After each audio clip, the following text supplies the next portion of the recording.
جو اتنے خوفناک جنگل میں بکریاں چراتی ہے آ کے. تو آپ فرماتے ہیں جو جگہ لوگوں نے بتائی تھی نا میں تلاش کرتا کرتا وہاں پہنچ گیا.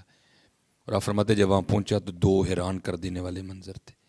پہلا کیا کہ آئی تو میمونہ ولید بکریاں چرانے تھی، لیکن وہ بکریاں نہیں چرا رہی تھی، بلکہ کیا کر رہی تھی، اس جنگل میں مصلی بچھا کے نا نوافل پڑھ رہی تھی. یہ بکریاں تو بہانہ تھا نا لوگوں سے چھپنے کا. حضور بلے شاہ رحمۃ اللہ تعالیٰ نے بھی اظہار کیا نا اپنے درد کا. آپ فرماتے ہیں چل بلیا اتھے چلیے جتھے سارے عقل دے انے، نہ کو ساڈی ذات پچھانے نہ کو سانو منے.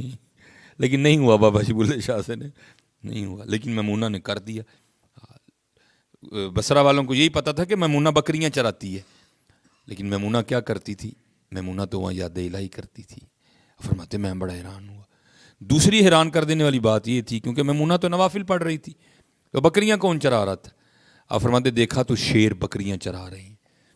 بکریاں چر رہی ہیں اور شیر ان کے ارد گرد نا پہرا دے رہے ہیں. اگر کوئی بکری بھاگتی ہے نا تو شیر اسے کھاتا نہیں بلکہ اسے واپس لے جاتا ہے، کھاتا نہیں اسے کوئی بھی. آپ فرماتے میں بڑا حیران ہوا یہ فطرت کس طرح بدل گئی. یہ شیروں نے بکریاں کب سے چرانی شروع کر دی، یہ کب سے آپس میں یاری لگ گئی، یہ کب سے صلح ہو گئی، یہ کب سے دوستی ہوئی، یہ فطرت کس طرح بدل گئی. آپ فرماتے میں حیران و پریشان کھڑا ہوں. مجھے نہیں پتا کہ کب حضرت میمونہ ولید رحمۃ اللہ تعالی علیہ نے نماز ختم کر دی اور مجھے پکار کر کہتی ہیں اوے عبداللہ وہ ملن دا وعدہ تے جنت سی تو ایتھے ہی آ گیا ہے، ملنے کا وعدہ تو وہ جنت میں تھا تو یہیں آ گیا ہے. فرماتے میں بڑا حیران ہوا اس سے پہلے میری اور میمونہ کی تو کوئی ملاقات نہیں، اس کو کس طرح پتہ چل گیا کہ میرا نام عبداللہ ہے. کہتے میں نے حضرت میمونہ سے پوچھا میمونہ وہ اس سے پہلے تیری میری تو ملاقات ہی کوئی نہیں ہوئی، تو تجھے میرا نام کس طرح پتہ ہے. ہائے ہائے یہ اسپیشل حضرت جی نوجوانوں کے لیے کرو ہم محنت یار کوئی ہے. جواب کیا دیا آپ نے فرمایا اے عبداللہ جس اللہ نے رات کو میرے بارے میں تجھے بتایا نا اسی نے رات کو تیرے بارے میں مجھے بھی بتا دیا. اسی لیے تو حضرت پھر جب اقبال نے تاریخ پڑھی نا تو پھر اقبال نے بڑے درد سے لکھا. آپ کیا کہتے ہیں، تھے تو آبا وہ تمہارے ہی مگر تم کیا ہو، تھے تو آبا وہ تمہارے ہی مگر تم کیا. آج ہماری کمائی پتہ کیا ہے، ہم تو حضرت بیٹھک بیٹھک گھومنے والے لوگ ہیں. آج ادھر ہوں، کل میں فیصل آباد ہوں، پرسوں میں لاہور ہوں، 24 کو میں گجرات ہوں، ہیں ٹھیک ہے جی، 25 کو میں پھر راول پنڈی. ہم تو بیٹھک بیٹھک گھومنے والے لوگ ہیں. اب ہماری کمائی یہی ہے. جو لوگ ہمیں داستانیں سناتے ہیں جناب او فلانا افسر ڈائریکٹ جناب ڈائریکٹ ہیں، وہ جناب فلانے ایم این ڈائریکٹ جناب ڈائریکٹ. اب یہی ہے.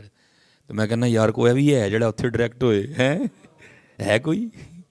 یہ نہیں میں کہتا کہ ہے ہی کوئی نہیں ہے حضرت جی. لیکن حضرت ہمارا حال کیا ہے، تھے تو آبا وہ تمہارے ہی مگر تم کیا ہو، ہاتھ پر ہاتھ دھرے منتظر فردا ہو. اچھا فرماتے ہیں میں نے پھر سوال کیا، میں نے کہا میمونہ وہ یہ تو بتا وہ یہ فطرت کس طرح بدل گئی، یہ شیروں اور بکریوں میں صلح کیسے ہوئی، یہ شیروں نے بکریاں کب سے چرانی شروع کر دی. تو آپ فرماتے ہیں حضرت میمونہ آگے سے کہتی ہیں اے عبداللہ جس زندی میں اپنے اللہ نہ صلح کر لئی ہے نا اس زندی پھر اینا شیراں نے میریاں بکریاں نے بھی صلح کر لئی ہے. صلح کر لو حضرت صلح کر لو. ہاں جو نا وارث شاہ صاحب کی کہتے ہیں جاندی ڈاڈے آگے نہیں پیش اڑیا، چھٹ لف کے ٹائم لنگا لئیے، صلح کر لو گے تو خیر جی حضرت جی. تو کی ہونا حضرت جی، کی ہویا جڑا اسی کر لیں گے حضرت جی، ککھ بھی نہیں ہونا ہے. ایک لان جنازے دا ہونا ہے تے کل 10 میں انجی نے کٹھا کر چھڑنا ہے تے 40 نے بھی 2-4 بندے بلا کے کرنا ہے. اور کی ہونا ہے حضرت جی، ککھ بھی نہیں ہونا ہے.